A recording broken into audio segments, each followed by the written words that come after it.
Welcome back to the Haunted Lore, where we explore the dark corners of history, where reality meets the supernatural. Today, we're traveling to the ancient waterways of Mexico, to a place where thousands of decaying dolls hang from trees like macabre fruit, their hollow eyes watching visitors with an unsettling permanence. This is the story of La Isla de las Muñecas, the island of the dolls, and the man whose psychological descent transformed a quiet canal island into one of the world's most disturbing destinations. We'll uncover how guilt, isolation, and obsession can reshape not just a human mind, but an entire landscape. So settle in, dim the lights, and prepare to enter a world where the line between memorial and madness dissolved completely. What drives a man to abandon everything for solitude? Our story begins in the mid-20th century, in the sprawling network of ancient canals south of Mexico City, known as Xochimilco. These waterways, remnants of the Aztec Empire's sophisticated agricultural system, wind through floating gardens and small islands that have remained largely unchanged for centuries. It was here that Don Julián Santana Barrera made a choice that would define the rest of his life. Described by those who knew him as quiet and eccentric, Julián abandoned his family and the familiar world he had known, choosing, instead, the isolation of a small island deep within the canal system. The reasons behind this self-imposed exile remain shrouded in mystery.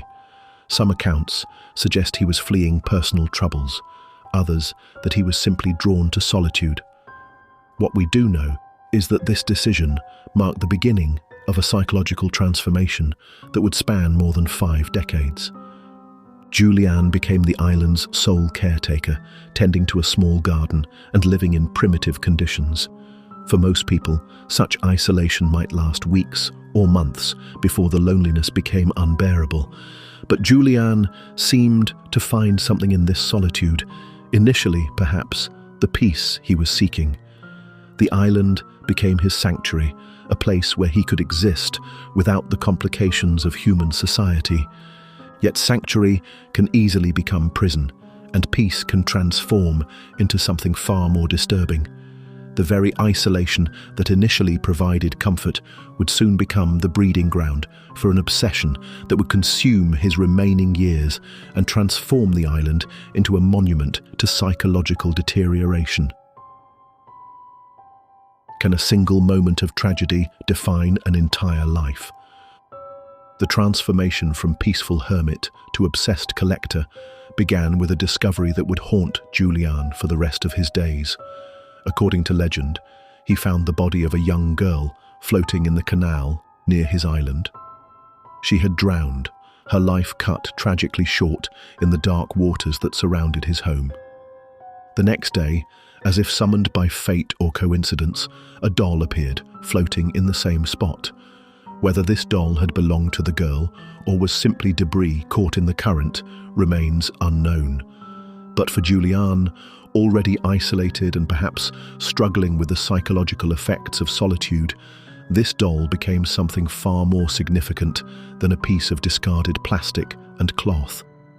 Consumed by guilt over his inability to save the girl, a guilt that may have been amplified by his isolation and lack of human contact to provide perspective, Julián retrieved the doll and hung it from a tree. This act was meant to honor the girl's memory and perhaps appease what he believed to be her restless spirit. In many cultures, such a memorial gesture might have provided closure. But for a man living alone, with only his thoughts and the echoing silence of the canal for company, this single act became the first note in a symphony of obsession that would play for the next 50 years. The doll hanging from that tree wasn't just a memorial. It was the beginning of a dialogue between Julián and his own deteriorating psyche, a conversation that would grow louder and more insistent with each passing year. When does memorial become madness? What began as a simple act of remembrance quickly transformed into something far more complex and disturbing. Julián began experiencing what he described as visions and dreams of the drowned girl. She would appear to him, he claimed, pleading for companionship in the afterlife, or sometimes threatening to drag him into the dark waters where she had perished. Whether these visions were genuine supernatural encounters or the product of a mind fracturing under the weight of isolation and guilt is impossible to determine. What matters is that they felt real to Julián, and they demanded action. He began collecting more dolls, initially searching the canals and nearby areas for discarded toys. When neighbors from the mainland visited to buy vegetables from his garden, he would trade his produce for their old, broken dolls. No doll was too damaged, no toy too destroyed to earn a place in his growing collection. The psychology behind this compulsion reveals the dangerous intersection of grief, guilt, and isolation. Julián had created a narrative in his mind where the girl's spirit required company, and only by providing more and more dolls could he satisfy her demands or protect himself from her threats. Each new addition to his collection reinforced this belief system, creating a feedback loop that drew him deeper into obsession. The island began to transform. Where once there had been a simple garden and modest shelter, now dolls appeared hanging from every available surface. They dangled from tree branches, sat propped against structures, and watched from makeshift shelves with their unblinking plastic eyes. How does isolation transform the human mind? As the years passed, Julián's only companions became the thousands of dolls and the imagined presence of the girl's spirit. This extreme isolation began to erode his grip on reality in ways that would have been predictable to any psychologist, but which felt mystical and supernatural to the man experiencing them. Human beings are fundamentally social creatures. Extended isolation can lead to a condition known as solitary confinement syndrome, characterized by anxiety, depression, anger, cognitive disturbances, and hallucinations. For Julián, living voluntarily but completely alone for decades, these psychological effects manifested in his increasing belief that the dolls themselves were alive. Local accounts describe how Julián began treating the dolls as sentient beings. He would speak to them, care for them, and most disturbingly, claim that they spoke back to him. He believed their glass and plastic eyes followed his movements, that their broken limbs were animated by the spirits of children who had died in the canals. The dolls, never cleaned or maintained, began to decay in Mexico's humid climate. Their faces warped and cracked, their hair fell out in patches, and insects and small animals made homes in their hollow bodies. Rather than disposing of these deteriorating figures, Julián saw their decay as evidence of their spiritual inhabitation, proof that they were more than mere toys. This transformation of perception reveals how the human mind, when deprived of normal social feedback and reality checking that comes from human interaction, can construct elaborate belief systems that feel completely real to the individual experiencing them. What happens when fantasy and reality merge completely? By the time Julián had been on the island for several decades, his collection had grown into the thousands. Every tree, every structure, every available space hosted multiple dolls in various states of decay.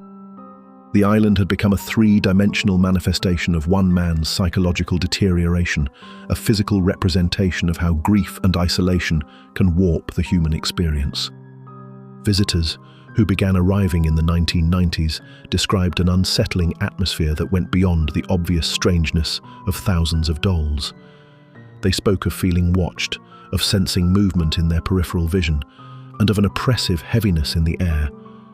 While believers might attribute these sensations to supernatural activity, they can also be understood as the psychological impact of witnessing the physical manifestation of one man's complete break from reality. Julián himself had become almost as much a part of the island's disturbing landscape as the dolls. Aged by decades of primitive living and social isolation, he would tell visitors elaborate stories about the spirits that inhabited his collection. He claimed to hear whispers from the water, spoke of mermaids and ghostly children calling to him from the depths of the canal. These accounts reveal a man who had completely internalized his own mythology. The story he had created to make sense of his initial trauma, the drowning girl, the spiritual dolls, the need for endless memorial, had become his entire reality. The boundary between what he believed and what existed had dissolved completely. Can legend become reality through sheer force of belief? The final chapter of Julián's story reads like the inevitable conclusion to a Greek tragedy. In 2001, after more than 50 years on the island, his nephew found him face down in the canal, drowned in the exact spot where he claimed to have discovered the original girl decades earlier. The circumstances of his death perfectly mirrored the legend he had lived by for half a century. Had the isolation and psychological pressure finally driven him to suicide? Was it a tragic accident by a man whose mental state had deteriorated beyond the point of self-preservation? Or, as believers might suggest, had the spirits he claimed to commune with finally claimed him as they had always threatened to do? The truth is likely far more mundane and tragic than any supernatural explanation. Julián was an elderly man living alone in primitive conditions, maintaining thousands of dolls on an island surrounded by water. The physical and mental toll of his chosen lifestyle had almost certainly compromised his ability to care for himself safely. Yet the symbolic power of his death cannot be ignored.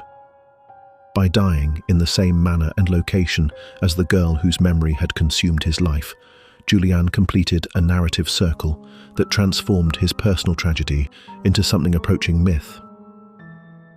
What legacy does madness leave behind? Today, the Island of the Dolls serves as both tourist destination and psychological artifact. Visitors continue to arrive, drawn by the macabre spectacle of thousands of decaying dolls and the compelling story of the man who collected them. Many bring new dolls to add to the collection, perpetuating Julián's obsession even after his death. But beneath the obvious horror tourist appeal lies a more profound and disturbing truth.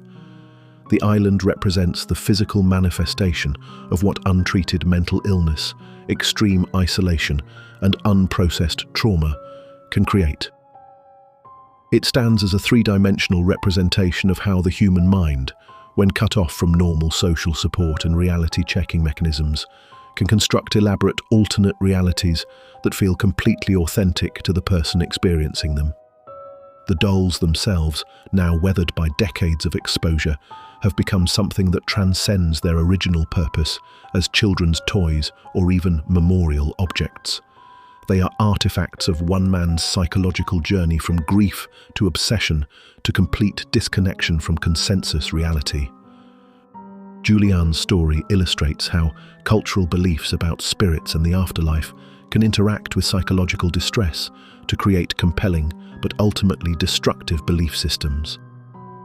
The island continues to evolve even after its creator's death. New dolls arrive regularly, brought by visitors who may not fully understand the psychological tragedy they are perpetuating. In this way, Julián's obsession has achieved a kind of immortality, spreading beyond his original vision to become a collective monument to the power of shared mythology and the human fascination with the macabre. The Island of the Dolls stands today as more than just a curiosity or tourist destination.